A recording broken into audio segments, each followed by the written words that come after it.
So hello guys, welcome back to another video of Skillomaniac, and this is Tejasvi Admane. So I'd like to make this video because exam में अभी बहुत कम दिन बचे हैं तुम्हारे final एटोमेट exam में and यार काफ़ी सारी ऐसी चीज़ें होती हैं ना एंड ऐसी सारी मिस्टेक्स होती है जो स्टूडेंट्स करते हैं। क्योंकि मैंने एग्ज़ाम दिया तो मैं ऐसे कुछ मिस्टेक्स और ऐसे कुछ टिप्स देना चाहूँगी जो आपको एग्ज़ाम के टाइम पे याद रखना है। सो यही सब होने वाला है इस वीडियो में, तो शुरू करते हैं।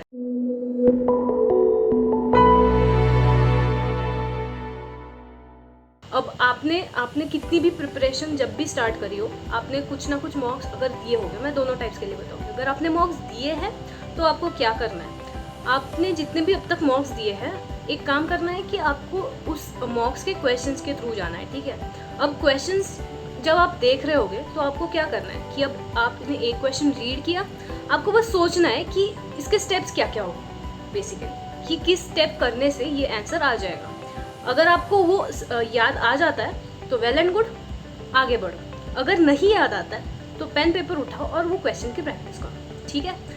सेकेंडली, आपको जो क्वेश्चंस नहीं आ रहे हैं उनके अप्रोच सॉल्यूशंस देखने हैं।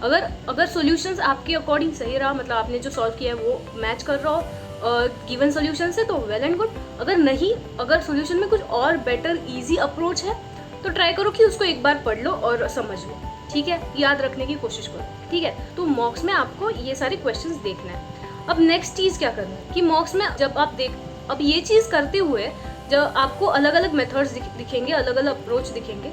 कुछ क्वेश्चंस ऐसे होंगे कि आपसे उस टाइम पे नहीं बने थे लेकिन अभी बन रहे हैं, ठीक है। तो हमारा एग्जाम में टारगेट क्या होगा कि ये जो क्वेश्चंस जो आपको मॉक होने के बाद आपको आसानी से आ रहे थे लेकिन आपके तब नहीं बने, वो एग्जाम के प्रेशर में, तो वो आपको एग्जाम में अवॉइड करना है, ठीक है। तो ये हमारा टारगेट होना चाहिए, ना कि यार मतलब काफ़ी सारे स्टूडेंट्स आते हैं पूछते हैं कि यार एग्जाम में कितना स्कोर हमने करना चाहिए, कितना नहीं करना चाहिए। तो वो मैं नहीं सजेस्ट करूँगी, क्योंकि तुमको जितना आता है, जितना डुएबल है, वो सारे क्वेश्चन तुमको करके आने, ये तुम्हारा टारगेट होना चाहिए एग्जाम में, ठीक है। तो ये गोल रखो। अगर सेफ साइड फिर भी अगर जानना है जिसको, तो मैं बता देती हूँ एग्जाम में स्कोर अगर रोहतक की बात कर रहे हो तो ट्राई करो कि 275 से ऊपर रखो, that would be a safe score. 300 से ऊपर और भी बेस्ट। अगर इंदौर की बात कर रहे हो तो सेक्शनल कट ऑफ होता है एंड वैरी करता है depending upon the level of difficulty and also because it is a sectional cut off, काफ़ी ज़्यादा डिफरेंस आ रहा है। अब जिन लोगों ने मॉक्स अभी तक नहीं दिया है उन्हें क्या करना है कि पहले तो अगर आपने पढ़ लिया है अच्छा खासा तो आप मॉक दो। मॉक देने के बाद उसमें एनालाइज करो कि आपने गलतियाँ कहाँ करी। अभी देखो बहुत कम दिन बचे हैं, तो मैं सजेस्ट करूँगी कि आपने अगर मॉक दिया भी तो उसके मार्क्स को दिल पे मत ले। मॉक हमें किस लिए देना है, ताकि हम वो एग्जाम प्रेशर को एक बार फील कर सकें, समझ रहे हो। मॉक्स देने का मतलब ये नहीं है कि तुम्हें बहुत ही अच्छा स्कोर करना है, या अगर क्योंकि डिपेंड करता है। मॉक्स इस ट्रेनिंग इस तरह से होती है कि काफ़ी सारे तुम्हें कभी कभी डिफिकल्ट क्वेश्चंस मिल जाते हैं या कभी कभी काफ़ी सारे आसान क्वेश्चन मिल जाते हैं, तो उन मार्क्स को दिल पे मत लेना, ठीक है। तुम्हें देखना क्या है कि जब तुम मॉक दो तो तुम जितने डुएबल क्वेश्चन है उतने कर सको, जैसे कि मैंने पहले बताया, वो तुम्हारा टारगेट होना चाहिए। अब ये मॉक होने के बाद में वापस से तुम्हें, मैंने जैसे फर्स्ट केस में बताया, तुम्हें एनालाइज करना है और जो गलतियाँ हो रही है उनको रिपीट नहीं करना है। सिंपल एज, गलतियाँ हो रही है ट्राई करो कि वो अवॉइड करो नेक्स्ट इसमें। एंड अगर ऐसे कुछ टॉपिक्स बच रहे हैं जहाँ पे तुमको लग रहा है कि यार इजी क्वेश्चन है, मैं कर सकता था थोड़ी, अगर प्रैक्टिस कर लेती, या मे बी यार वो फॉर्मूला भूल गई मैं या भूल गया, तो वो जाके तुम्हें वापस देखना है शीट में से। कोई भी मटेरियल हो तुम्हारा, कोई बुक्स जिससे भी तुम पढ़ रहे थे, जाके देखो, वो टॉपिक्स कवर करो वापस से, ठीक है। फॉर्मूलाज याद रखना है तुम्हें, ऐसा नहीं होना चाहिए कि फॉर्मूला भूल गए और क्वेश्चन गया। तो ये सारी चीज़ जो अपन कर सकते हैं तो वो आपको करनी है। तो ये जो मॉक आप दोगे इसमें आपको ये करना है कि जो आपका एक्चुअल एग्ज़ाम है उस टाइम पे आपको बैठ के ये मॉक देना है, ठीक है। ऐसा फील करो कि ये एग्ज़ाम ही है और वैसे ही मेंटालिटी से मॉक दो, ठीक है। और मैंने पर्पस बता दिया क्या होगा। उसके बाद में एनालिसिस पार्ट भी हो गया, एनालिसिस भी करना है आपको मॉक। और हाँ, मॉक देते समय आपको क्या करना है कि एक जिन्होंने नहीं दिया अब तक या जिन्होंने दिए भी है मॉक्स, आपको एक स्ट्रैटेजी बनानी है अपनी, ठीक है। स्ट्रैटेजी इस हिसाब से कि अब मैं बताती हूँ, मैं पहले अपना रोहतक का बता देती हूँ कि मैंने किस तरीके से पेपर दिया था। सो मैंने क्या किया कि पहले मैंने LR स्टार्ट किया, क्योंकि that was my stronger point. तो मैंने LR से चालू किया। LR में भी मैंने सारे क्वेश्चंस नहीं किए जो मेरे को लग रहे थे कि ईजी है, काफ़ी ईजी है और बहुत जल्दी जल्दी हो जा रहे थे, तो वैसे क्वेश्चन मैंने कर दिए। और कुछ ऐसे क्वेश्चन भी मिले कि दिखने में बहुत आसान थे, छोटे से थे, लेकिन मेरे को क्लिक नहीं हो रहा था कि करना क्या है, ठीक है। तो वो क्वेश्चंस मैंने छोड़ दिए थे सीधा सीधा, वो मैंने कहा कि बाद में आएंगे इन पर, ठीक है। क्योंकि ऐसे ट्रिकी क्वेश्चंस बनाए ही इसलिए जाते हैं क्योंकि स्टूडेंट्स उस पर टाइम वेस्ट करें, तो ये टाइम तुम्हें नहीं वेस्ट करना है, you have to be smart, ठीक है। तो ऐसे क्वेश्चंस को तुम्हें फिलहाल स्किप कर देना है, पहले सारे आसान क्वेश्चन कर लो। उसके बाद में मैंने VA स्टार्ट किया था, क्योंकि VA में भी वैसा होता है कि कभी कभी गिव मीनिंग्स पूछे जाते हैं, वो कैप के क्वेश्चंस होते हैं, फिर हमारा स्पॉटिंग द एरर होता है। तो ये कैसे छोटे क्वेश्चंस होते हैं एंड ज़्यादा टाइम भी नहीं लगता, 1 मिनट में हार्डली हो जाता है सॉल्व। तो VA में मैंने, मेरा वीकर सेक्शन था RCs, क्योंकि मुझे RC में ना टाइम बहुत लगता था, क्योंकि RC है, बड़ा है, पढ़ने में टाइम जाएगा, ढूंढने में आंसर टाइम जाएगा। तो मैंने कहा यार RC को रहने देते, तो मैंने VA वैसा कर लिया कि सारे आसान आसान चीज़ें कर ली। RC मैंने नज़र डाली, मेरे को 1-2 ईजी क्वेश्चंस दिखे थे और RC मैंने स्किप किया था। फिर मैंने कहा कि मतलब बाद में करूँगी, एक बार क्वांट्स के इजी करके आती हूँ, फिर RC पे देखती हूँ कुछ अगर हुआ तो ऐसे किया था, सो दैट मेरा टाइम सेव हो गया वहाँ पे। अब ऐसा हुआ था कि यार लास्ट ईयर ना क्वांट्स जो था वो काफ़ी लेंदी था, बट डुएबल था, बट लेंदी था। तो इसकी वजह से क्या हुआ कि काफ़ी सारे स्टूडेंट्स ऐसे होते हैं जो क्वांट्स फर्स्ट अटैम्प्ट करते हैं, तो क्वांट्स वो अटैम्प्ट करने गए, बट वही है कि फंस गए, कि मतलब लेंदी क्वेश्चंस में टाइम लग गया और फिर आसान क्वेश्चंस तक नहीं पहुंच पाए। तो देखो, पेपर किसी भी तरीके से आ सकता है, तो तुम्हें अपनी एक आइडियल स्ट्रैटेजी बना के चलनी है, ठीक है।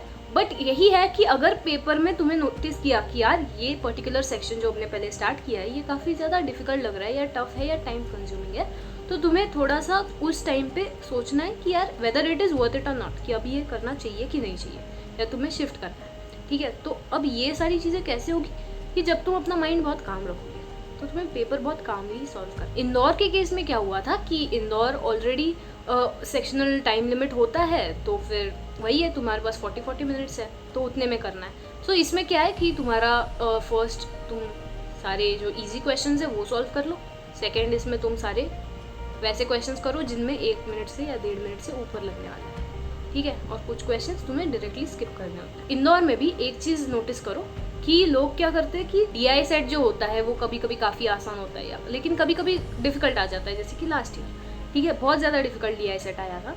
तो वही हुआ कि कुछ बच्चों को मतलब उधर टाइम लग गया और फिर वो बाकी क्वेश्चंस पे नहीं पहुंच पाए। तो तुम्हें क्या करना है इसके लिए, तुम एक काम कर सकते हो कि जैसे ही तुम्हारा टाइमर स्टार्ट हो जाए, पहले 2 से 3 मिनट, ठीक है, पहले 2 से 3 मिनट तुम पूरा पेपर मतलब तुम पूरा सेक्शन स्किम कर लो, ठीक है। तुम फटाफट देख लो कि क्या क्या टाइप के क्वेश्चन आ रहे हैं, किधर कौन से है, whether DI set worth it है, टाइम टेकिंग है कि कैसा है। क्योंकि देखो, एक बार तुमने सेट देख लिया, थोड़े बहुत क्वेश्चन से ऐसे नज़र डाल दी, तो तुम्हें एटलीस्ट पता चल जाता है। सपोज कोई पाई चार्ट वाला DI है, ठीक है, पाई चार्ट में ईजी क्वेश्चन होते हैं, ठीक है। तो ये सारी चीज़ें, तो अब जब तुम्हारे पास एक आइडिया लग गया है तुम्हें कि यार इस टाइप के क्वेश्चन है और ऐसे पेपर होने वाला है, तो एक काम करना है कि अब 2-3 मिनट में ये हो गया, तो अब जाके तुम्हें पेपर स्टार्ट करना है, ठीक है। उसमें भी पहले आसान क्वेश्चन जो तुमने देख रखे वो करने, फिर उसके बाद में थोड़े टाइम कंज्यूमिंग। और अगर हाँ, आसान में भी, DI में भी जब तुम जाओगे तो क्या करोगे कि पहले तुम्हें DI में भी सारे क्वेश्चंस नहीं करने, ठीक है, उसमें भी कुछ ऐसे क्वेश्चन होंगे जिसका कैलकुलेशन बहुत ज़्यादा डिफिकल्ट है, ठीक है, या जिसमें टाइम लग रहा है, तो वो क्वेश्चन छोड़ दो अभी के, ठीक है। टाइम बचा तो आके कर लेना, लेकिन पहले सारे ईजी क्वेश्चन, ठीक है। तो ये चीज़ याद रखनी है।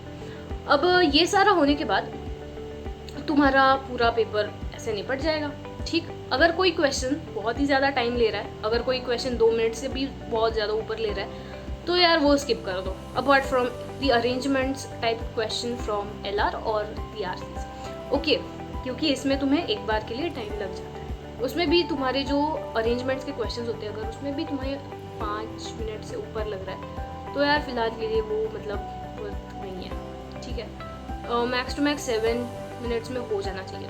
तो जो गलतियाँ हो रही है वो नेक्स्ट एनालाइज करो और कोई रिपीट नहीं हो, वो इस चीज़ का तुम ध्यान रखो, ठीक है।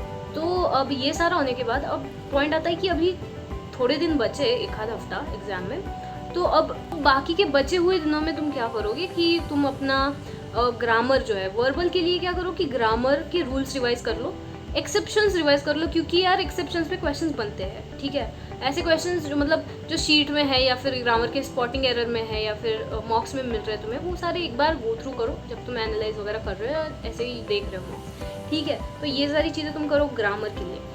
फिर तुम्हें जो अपनी रटने वाली चीज़ें होती है, जैसे कि तुम्हारा वो कैब हो गया या तुम्हारा synonyms, antonyms, one word for many, जो भी ऐसे टाइप्स के जैसे इडियम्स, फ्रेजेस, ये सब हो गए जो रटना पड़ता है, ठीक है। तो वो तुम्हें करना है अच्छे से, क्योंकि अभी टाइम है तो कर लो, है ना।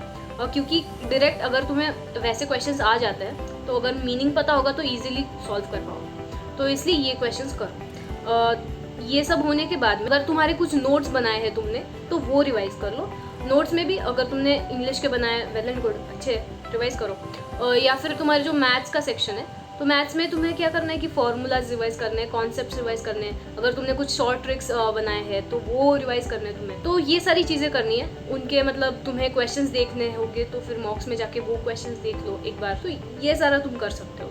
सो LR के लिए भी वही है कि अगर तुम्हारे कुछ कि LR एक ईजी सेक्शन है, तो अगर तुमने टॉपिक्स किए हैं तो एक बार रिवाइज कर लो। अगर नहीं किए हैं तो ट्राई करो कि थोड़े बहुत टॉपिक्स उसमें से कवर हो जाए, सो दैट मतलब ईजी क्वेश्चंस तो एटलीस्ट बन जाए तुमसे, ठीक है। डिफिकल्ट क्वेश्चन नहीं आ रहे प्रैक्टिस करते समय, छोड़ दो, सीधा छोड़ दो, अभी टाइम ज़्यादा है नहीं, तो ईजी एंड मीडियम लेवल की अभी प्रैक्टिस कर सकते हो। दूसरी चीज़ जो कि बहुत इंपॉर्टेंट है, जितना भी तुम्हें पढ़ना है, जितना भी रिवाइज करना है, जितना भी मॉक सॉल्व करना है, एनालिसिस जो भी है, एग्जाम के एक दिन पहले तक हो जाना चाहिए। नहीं हुआ छोड़ दो, बस जितना है उतना ठीक है, इतना ज़्यादा मत पढ़ो, ठीक है। एग्ज़ाम के एक दिन पहले चिल मारो, गाने सुनो, जो भी करना है करो, ऐसी चीज़ें मत करो जिससे एग्ज़ाम ख़राब हो।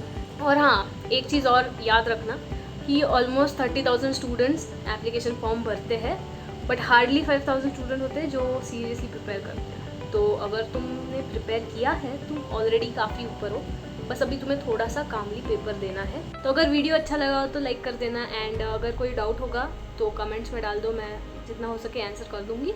And do share it with your friends as well. Until then, all the best for your exam, and see you in the next video.